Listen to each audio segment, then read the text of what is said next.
Semua pekerja warga asing wajib jalani saringan COVID-19 dengan kos yang ditanggung majikan.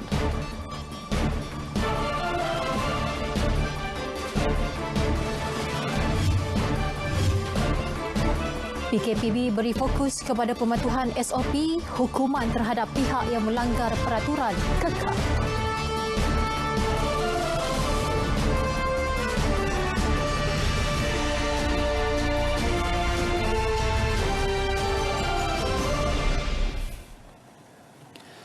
Assalamualaikum dan salam sejahtera. Berita perdana bersama saya Syahril Sarafuddin. Dan saya Margaret Gambang.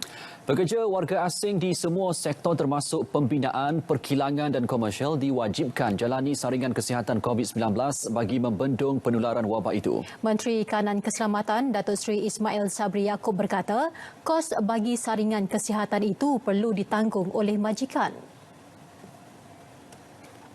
Dan sebagai langkah pencegahan untuk seterusnya, mesyuarat hari ini telah bersetuju membuat keputusan untuk mewajibkan semua pekerja warga asing di semua sektor, sama ada pembinaan, perkilangan, komersial yang lain seperti termasuklah kedai-kedai makan dan sebagainya, mewajibkan semua pekerja asing untuk membuat saringan kesihatan COVID-19 ataupun swab test. Mereka perlu melakukan swab test. Dan kos saringan ini perlu ditanggung oleh majikan mereka, dan Kementerian Kesihatan bercadang untuk memulakan swab test ini di wilayah Persekutuan dan Selangor. Datuk Seri Ismail Sabri menyatakannya pada sidang media harian selepas mesyuarat khas menteri-menteri mengenai pelaksanaan Perintah Kawalan Pergerakan di Putrajaya. Beliau memberi amaran kerajaan akan bertindak menutup premis yang dikesan terdapat kes positif COVID-19 dalam kalangan pekerja dengan serta-merta.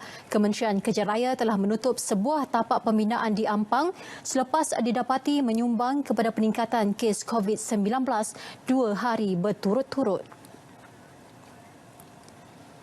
Datuk Seri Ismail Sabri turut menjelaskan peraturan-peraturan di bawah Perintah Kawalan Pergerakan Tahap 4 PKP 4 sebelum ini terbatal dengan bermulanya PKP bersyarat PKPB hari ini sebagai PKP Tahap 5. Justru semua pihak perlu mematuhi peraturan di bawah PKPB yang memberi tumpuan kepada pematuhan SOP. Jadi jika ada pihak-pihak tertentu yang mengatakan kami masih ingin mematuhi akta dan peraturan di bawah PKP 4, maka ianya salah di sisi undang-undang, kerana PKP 4, apa yang diwartakan di bawah PKP 4 sudah pun terbatal dengan sendiri kerana kita telah pun menggantikan dengan peraturan baru di bawah PKP 5. Jadi sebab itulah saya harap kita tidak keliru perkara ini, kerana sekarang seluruh negara termasuk negeri dan daerah tertakluk kepada Akta 342 dan peraturan-peraturan yang diwartakan di dalam PKP 5 ini. Orang ramai kini dibenarkan bergerak melebihi radius 10 km di bawah PKPB. Jelas Datuk Seri Ismail Sabri, peraturan yang terpakai dalam PKP terdahulu sudah tidak dilaksanakan di bawah PKPB. Tidak ada lagi syarat 10 km radius di dalam peraturan PKPB ini. Tidak ada lagi. Walau bagaimanapun, rentas negeri masih lagi di dalam senarai yang dilarang.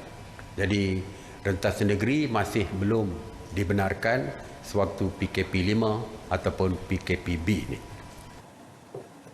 Mengulas mengenai jadual pergerakan rentas negeri dari kampung halaman bermula Khamis hingga Ahad ini, mana-mana individu yang terlepas tarikh yang ditetapkan itu perlu melaporkan atau mendapat kebenaran daripada polis untuk pergerakan mereka.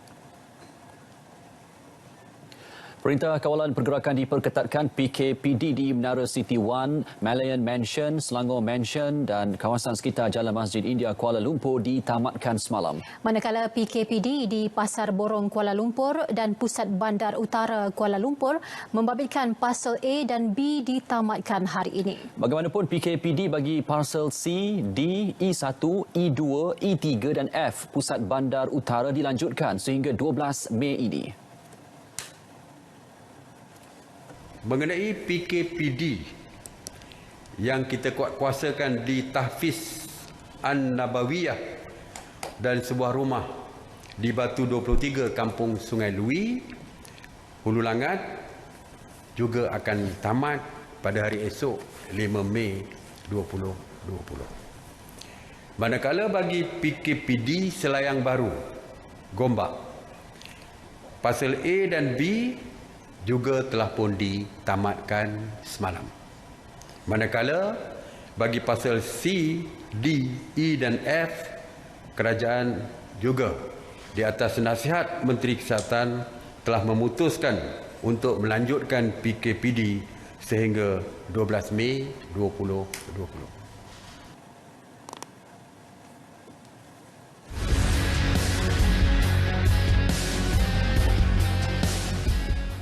Bermula 4 Mei 2020. 4 Mei 2020, hampir semua sektor ekonomi dan aktiviti perniagaan akan dibenarkan beroperasi tertakluk kepada syarat-syarat dan SOP yang ditetapkan oleh pihak berkuasa. Saya katakan hampir semua kerana masih ada beberapa kategori industri dan perniagaan yang tidak diizinkan untuk beroperasi. Dan ini adalah perniagaan atau aktiviti yang melibatkan perhimpunan ramai dan sentuhan badan di mana penjarakan sosial sukar dikawal.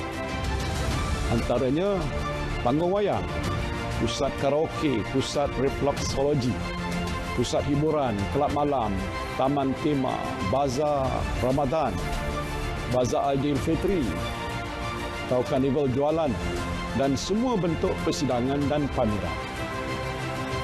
Selain perniagaan, aktiviti-aktiviti sukan yang melibatkan perhimpunan ramai, ada sentuhan badan ataupun body contact dan lain-lain risiko jangkitan juga tidak dibenarkan.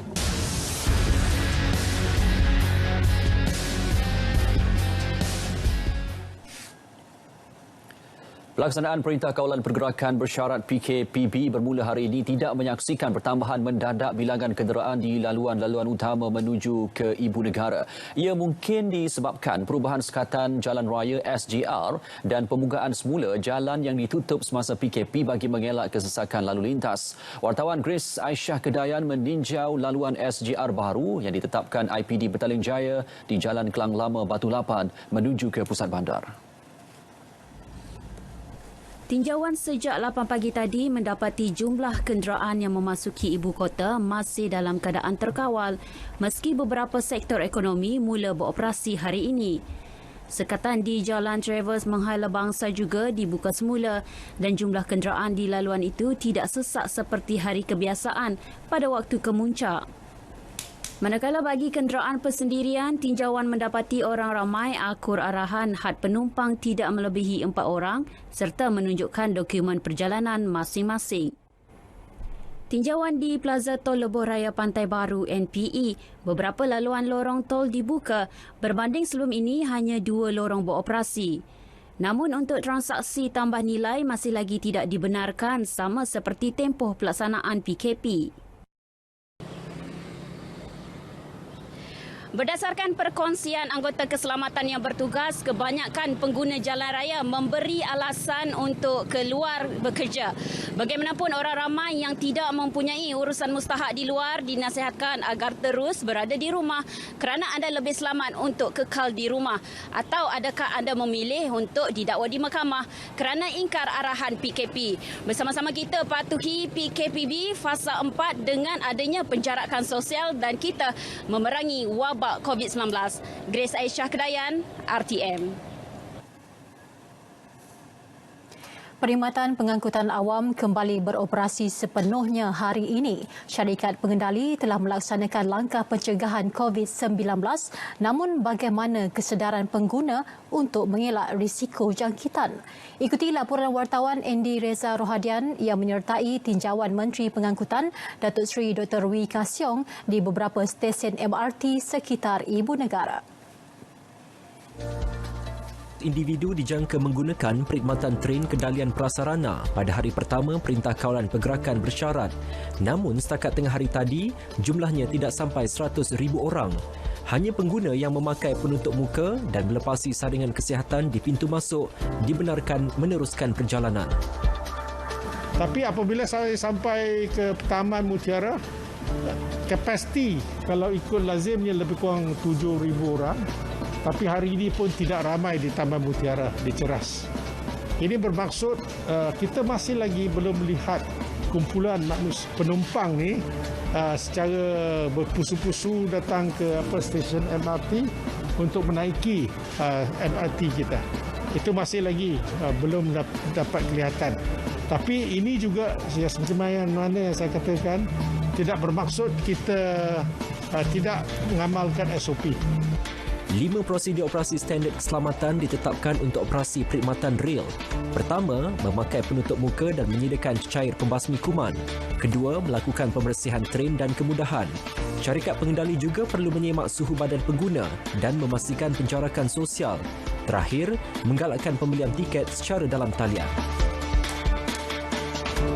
Kementerian Kesihatan, Polis dan agensi penguatkuasaan lain akan terus melakukan pemantauan bagi memastikan kesemua SOP berkenaan dipatuhi. Kegagalan mematuhi SOP berkenaan boleh dikenakan tindakan undang-undang. Perniagaan sudah dibuka, tapi ingat, kesihatan masih perlu diutama. Perang belum berakhir. Langkah pencegahan masih perlu diambil. Andy Reza Rohadian, RTM. Baik, kebenaran beroperasi semula disambut baik pengusaha pusat beli belah dan peniaga. Mereka bersyukur dan berjanji untuk mematuhi segala aspek keselamatan bagi mengelak penularan COVID-19. Wartawan Farhana Azwani Ismail ada butirannya. Pusat Beli Belah Sogo di Ibu Negara melaksanakan SOP ketat termasuk menjalankan proses sanitasi sebelum memulakan operasi. Selain mengahadkan jumlah pintu masuk dan pelanggan, jumlah kaunter bayaran turut ditambah 50%. Ya. Kita pun nak nasihatlah kepada kita punya pelanggan atau shopper nak berhati-hatilah, jaga kebersihan. So untuk itu kita pun dah sediakan SOP, SOP yang macam dekat kita punya itu pintu masuk, kita pun dah limit kepada 5 entrance, 5 pintu masuk dan keluar. Kita ada lebih dari 10, tapi sekarang kita dah limit pada 5 lah. Dan kita ambil suhu customer, kita pun sediakan sanitizer, hand sanitizer, dan kita pun nasihatkan customer pakai mask. Bagi peniaga kecil, kebenaran beroperasi semula sangat melegakan. Saya rasa bersyukur sangat. Terima kasih kepada Tan Sri Muhyiddin Yassin, kepada menteri kita kerana memberi peluang untuk kita buka peluang untuk meniaga kali ini. Pasal dah sekian lama sebenarnya kita dah hampir putus asa dah. Tak tahu mana nak cari lubang untuk meniaga lagi kan. So yang ni bila Perdana Menteri kita bagi peluang meniaga ni, so saya rasa bersyukur sangatlah. Sejak dari awal, kerajaan mempunyai perancangan yang jelas dalam memerangi wabak COVID-19 dan juga menghadapi krisis ekonomi. Kerajaan juga menggunakan beberapa pendekatan termasuk menyusun semula struktur ekonomi bagi membolehkan orang ramai memulakan kehidupan baru dengan norma yang baharu. Meskipun hampir semua sektor ekonomi dan juga aktiviti perniagaan dibenarkan beroperasi mulai hari ini, sama-sama kita memerangi wabak COVID-19 dengan sentiasa menjaga kebersihan dan mematuhi syarat-syarat yang ditetapkan. Farhana Azwani Ismail, RTM.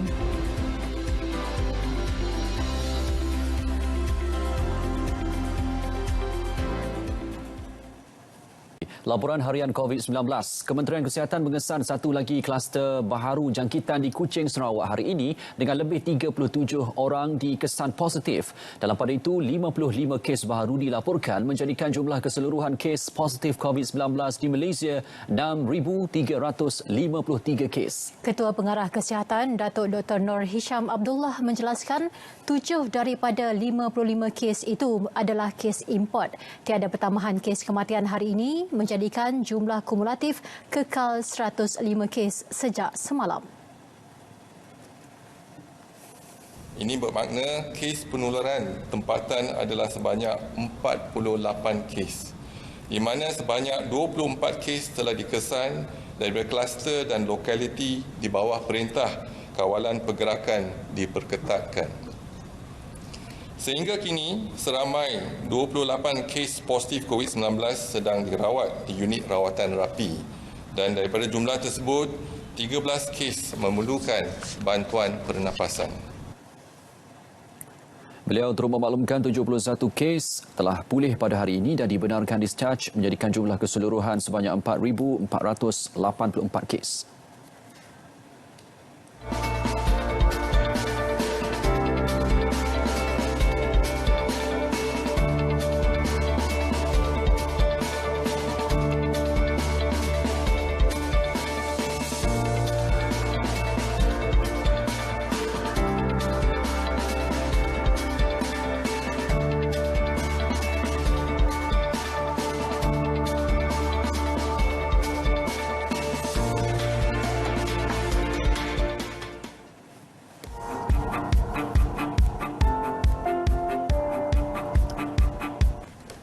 Bismillahirrahmanirrahim.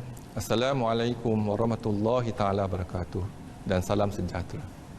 Kepada seluruh rakyat Malaysia, saya ingin mengajak agar rakyat mematuhi pelaksanaan arahan Perintah Kawalan Pergerakan Bersyarat, iaitu kelonggaran diberikan untuk membuka semula sektor ekonomi secara berhati-hati dan terkawal. Para peniaga, pengusaha dan majikan perlu patuh kepada syarat-syarat dan standard operating procedure yang ditetapkan oleh pihak berkuasa. Kita perlu mengamalkan dan memudayakan kelaziman baru dalam kehidupan seharian, seperti penjarakan sosial, elakkan perhimpunan, pastikan sentiasa basuh tangan dengan air dan sabun dan sangat digalakkan memakai topeng muka dan hidung di tempat awam. Kepatuhan sosial dan disiplin sosial adalah penting untuk kita memutuskan rantaian jangkitan COVID-19 dalam komuniti. Ini adalah tanggungjawab sosial dan kita jaga diri kita, keluarga kita dan komuniti kita. Sila duduk di rumah jika tidak ada urusan penting di luar.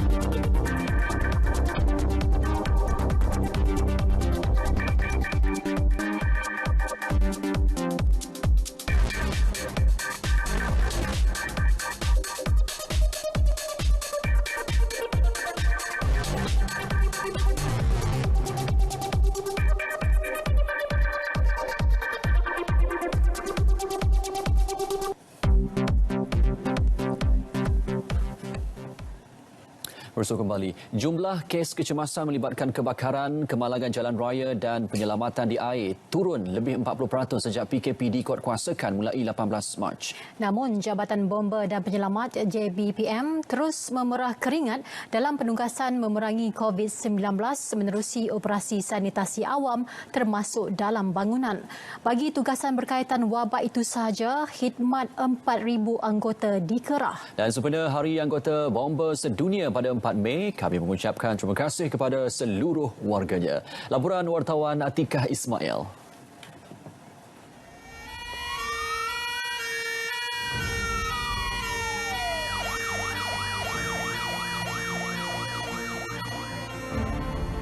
pantang berundur sebelum berjuang.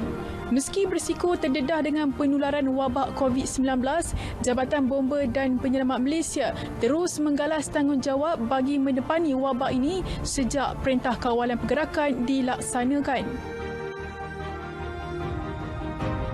Yang pertama sekali adalah bantuan kita di dalam HADR ataupun Humanitarian Assistance Disaster Relief HADR.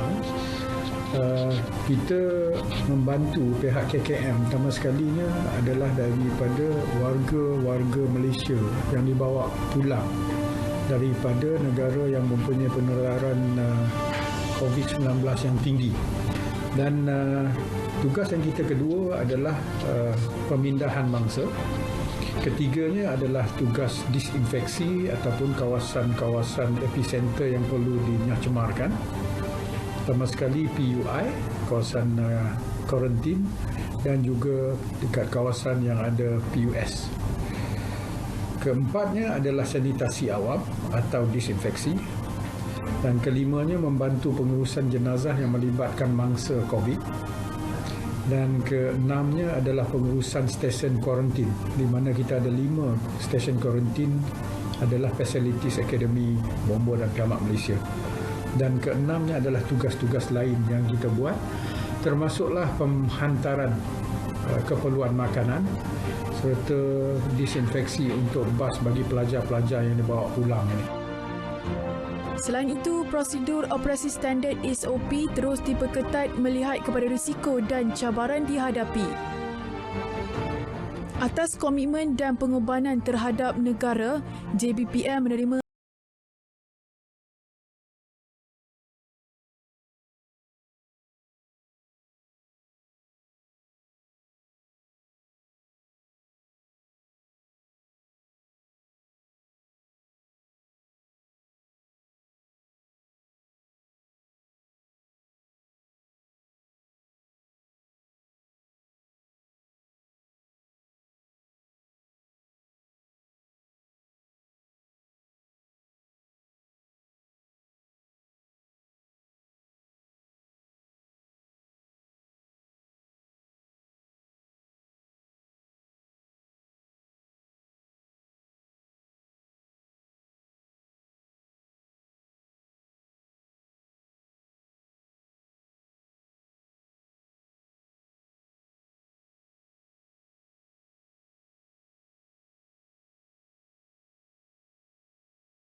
Yang di-Pertuan Agong Al-Sultan Abdullah Riayatuddin Al-Mustafa Billah Shah menzahirkan ucapan selamat Hari Anggota Bomba Sedunia khas kepada seluruh anggota bomba dan penyelamat Malaysia melalui akaun Instagram Istana Negara. Seri Paduka Baginda turut mengucapkan tahniah dan terima kasih kepada Jabatan Bomba dan Penyelamat Malaysia JBPM atas jasa khidmat dan bakti kepada negara dan masyarakat.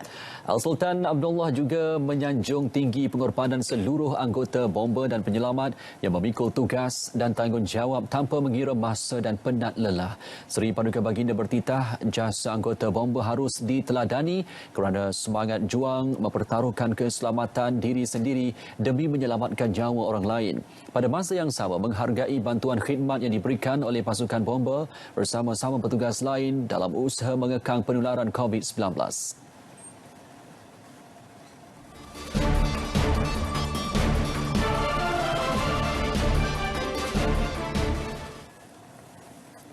Permodalan Nasional Berhad PNB melancarkan Pelan Strategik 2020-2022 dikenali sebagai Fokus 4. Ia tumpuan kepada usaha transformasi dan membuat persiapan bagi mengharungi cabaran ketidaktentuan ekonomi masa depan serta perubahan lanskap pasaran.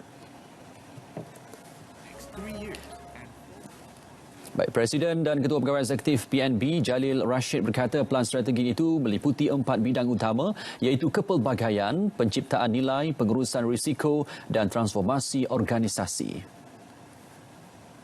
Our communication to our stakeholders. We realize that during a time like this, it is important to keep an open, honest and timely communication with all of you to help you understand our aims and how we are preparing ourselves for the uncertain future.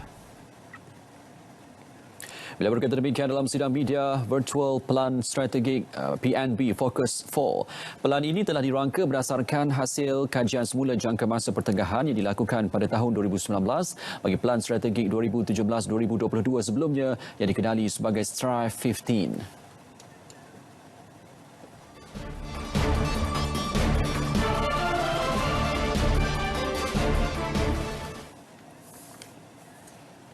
Menteri Belia dan Sukan Datuk Seri Rizal Maurikan Aina Maurikan mengucapkan tahniah kepada pasukan e-sport negara Yudu Gang atas kejayaan di Grand Final Liga Profesional Asia Tenggara PMPL C Final 2020. Yudu Gang berjaya mengungguli kejohanan berkenaan dengan 284 meninggalkan wakil Indonesia Bigetron Red Aliens dengan 97 mata sekaligus meraih gelaran juara Asia Tenggara. Menerusi kenyataan Twitternya, Datuk Seri Rizal berkata kejayaan Yudu Gang merupakan satu langkah positif untuk meraih lebih banyak kejayaan pada masa akan datang.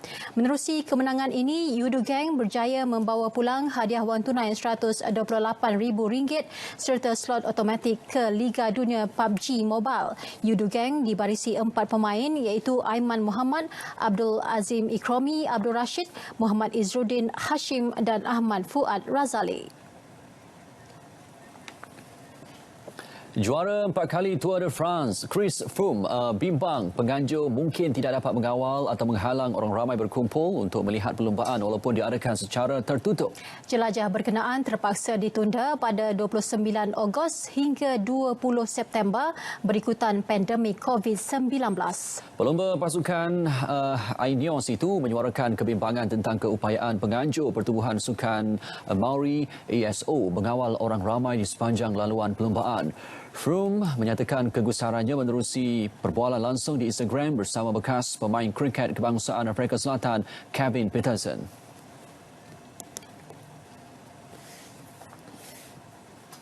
Baik, berita berdana di Simpan Mei berakhir di sini. Jaga kebersihan diri dengan kerap membasuh tangan, amalkan penjarakan sosial dan patuhi perintah kawalan pergerakan. Dengan itu, Assalamualaikum. Salam sejahtera. Jumpa lagi.